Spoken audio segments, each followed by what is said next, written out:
There's the standard gauge tracks over there. So the standard gauge tracks still exist, but it would have been dual gauged all the way from Alamosa to Antonito. Still following the railroad tracks. This is still the line from Alamosa to Antonito. Where are we heading to?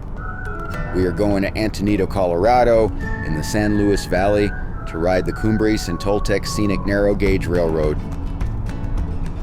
We'll be staying at the Narrow Gauge Inn right next to the yards in Antonito. It's Labor Day weekend, and Antonito will probably be doing a little firework display.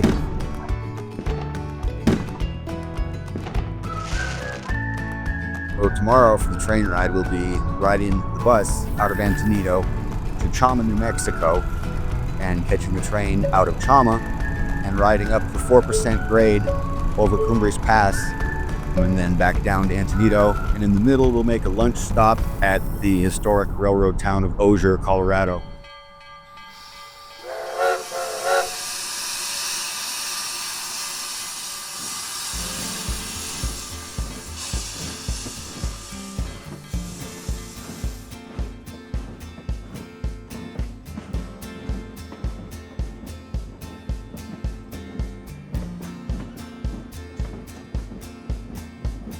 What's the difference between narrow gauge and standard? Standard gauge, modern standard gauge, or the standard gauge we use in the United States is 4 feet, 8.5 inches between the rails. Narrow gauge is 3 feet between the rails. The reason for narrow gauge, at least in the 1870s when the Rio Grande was founded, it was cheaper to build, cheaper to operate, could go around tighter curves, climb steeper grades, even though it was slower and less powerful than standard gauge. It was just better in the mountains or for short line railroads.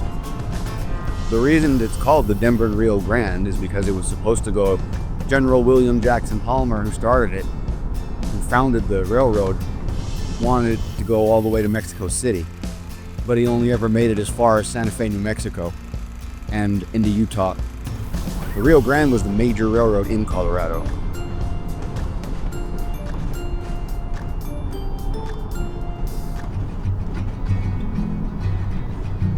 What did they used to haul it there? Everything. Mining goods, passengers. One of the most famous passenger trains on the line was called the San Juan. It was a luxury passenger train on the narrow gauge, the only one of its kind in the world. They also hauled ore, silver and gold ore. They hauled sheep, cattle. During World War II, they hauled materials to make the atomic bomb. This Cumbres and Toltec, what was it? Always a scenic railroad? No, it was the San Juan extension of the Denver Rio Grande. Built in 1880, completed in 1881. The original line went all the way from Alamosa to Durango, Colorado, by way of Cumbres Pass and then Chama, New Mexico. Then in 1969, the Rio Grande completely abandoned the narrow gauge because it wasn't profitable anymore. And the states of Colorado and New Mexico bought it and started operating as the Cumbres Toltec Scenic Railroad in 1971.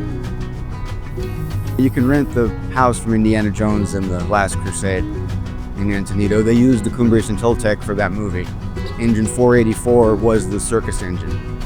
That's also what gave the narrow gauge a second lease on life, was Hollywood.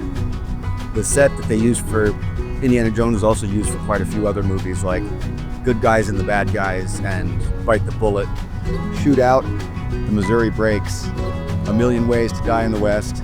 There's a few more titles, but I'm forgetting them right now.